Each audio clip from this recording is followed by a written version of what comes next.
আসসালামু আলাইকুম এভরিওয়ান। আজকে আমরা চলে গিয়েছিলাম ফরিদপুর জেলার বোয়ালমারী থানায় এই শিশু পার্কটাতে, যেখানে গেলে আপনারা বেসিক্যালি শিশুদের চাইতে বড়দেরই বেশি দেখতে পাবেন। ফরিদপুর জেলার মধ্যে যে এত সুন্দর ছোটখাটো একটা মিনি পার্ক আছে, তাও আবার বোয়ালমারী উপজেলার মধ্যে, এটা তো আমার জানাই ছিল না। তো যেহেতু বেড়াইতে আসছিলাম খালাবাড়িতে, সেখান থেকে চিন্তা করলাম সবাই মিলে একটু ঘুরে আসা যাক। আপনারা তো কম বেশি সবাই জানেন, নভেম্বর মাসে বিসিক উদ্যোক্তা মেলা এবং ডিসেম্বর মাসে বিজয় মেলা, দুইটা করে আমি খুবই ক্লান্ত এবং খুবই ব্যস্ত সময় পার করছি, যেই জন্য মেয়ে বা ফ্যামিলিকে সময় দেওয়ার মতো সময় আমার কাছে ছিলই না। তো ফাইনালি সময় বের করে নিলাম। এত ব্যস্ততার মধ্যে মাত্র একটা দিন হাতে সময় নিয়ে চলে গিয়েছিলাম খালাবাড়ি ঘুরতে, বেড়াইতে, এবং তার সাথে কোথায় কোথায় গেছিলাম এবং কি কি রাইডে উঠছিলাম সবকিছুই দেখাই দিব এই ব্লগে। সো হ্যালো এভরিওয়ান, আসসালামু আলাইকুম, this is Sade, welcome back to my page and channel Tasnim vlog video. আর একটা নতুন ব্লগে আপনাদের সবাইকে স্বাগতম। আশা করি সবাই ভালোই আছেন। তো আলহামদুলিল্লাহ আমরাও অনেক ভালো আছি। এখন যেহেতু ডিসেম্বর মাস, আর আমরা সবাই জানি এই মাসটা আসলে আমরা নানা বাড়ি, খালাবাড়ি, দাদাবাড়ি, ফুফু বাড়ি সব জায়গায় বেড়াইতে যাই, তার সাথে পিকনিক করি, এখানে ওখানে ঘুরতে যাই, মানে যত কিছু আছে ঘোরাফেরা আমরা এই সময়টাতেই বেশি করি।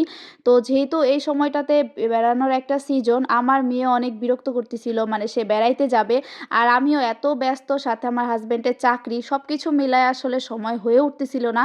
কিন্তু তারপরেও মেয়ের বায়না, এই জন্য ভাবলাম একদিনের জন্য হইলেও আমরা চলে যাই আমার খালাবাড়িতে বেড়ানোর জন্য। আর এখানে শুধু আমি একা যাই নাই, আমার সাথে তাসনিম, তাসনিমের বাবা, আমার আম্মু, ছোট বোন এবং আমার আন্টি এবং তার ছেলে, আমরা টোটালে এই কয়জন মিলে চলে গিয়েছিলাম ঘোরার জন্য বোয়ালমারী শিশু পার্কে। এইটার নাম শোনার পরে আমার অনেক বেশি আগ্রহ জাগছিল যে এখান থেকে ঘুরে আসা যাক, যেহেতু চলে আসছি। তো সবাই মিলে চলে আসলাম বোয়ালমারী শিশু পার্কে। জায়গাটা ছোট হইলেও কিন্তু এখানে মোটামুটি অনেকগুলা রাইড আছে।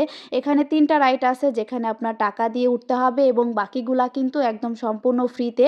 আর ঢোকার এন্ট্রি ফি ছিল মাত্র জনপ্রতি 10 টাকা করে। এইটা আমার কাছে একদমই রিজনেবল মনে হয়েছে, যে কেউ এখানে এসে ঘুরে যাইতে পারে, বিকালে এসে মনটা ফ্রেশ হয়ে যাবে। এখানে খুবই সুন্দর একটা পরিবেশ এবং তার সাথে এখানে বড় বাচ্চা সবাই কিন্তু দেখেন কত বেশি মজা করতেছে। আমার তাসনিম তো অনেক বেশি খুশি, সাথে হচ্ছে আমার ছোট বোন ছিল, তারপরে আমার খালাতো ভাই ছিল, ওরাও খুবই এনজয় করছে জিনিসটা। আর আমার নিজের কাছে অনেক বেশি ভালো লাগছে। সারা বছর তো শুধু কর্মব্যস্তর উপরেই থাকি, মাঝে মাঝে আসলে ফ্যামিলির সাথেও সময় দেওয়া উচিত। আর আমাদের এই সুন্দর সুন্দর মুহূর্তগুলা ক্যাপচার করতেছিল তাসনিমের বাবা, যে ক্যামেরার ওই পাশ থেকে আমাদেরকে ক্যামেরার মধ্যে ফুটাই তুলতেছিল। আর আমার পরা এই সুন্দর টুপিসটাও কিন্তু আমার পেজেই পেয়ে যাবেন, মনস্টার ফ্যাশন। মাশাআল্লাহ, আমার তাসনিম তো খুবই সাহসী, কারণ এই পার্কে যতগুলা রাইড ছিল আমার মেয়ে প্রত্যেকটা রাইডে উঠছে এবং খুবই এনজয় করছে, যেটা দেখে আমার সবচাইতে বেশি ভালো লাগছে। আজকের এই দিনটা আমার কাছে খুবই স্পেশাল, কারণ একসাথে আমার সন্তান, স্বামী, মা, বোন সবাই মিলে একসাথে ঘুরছি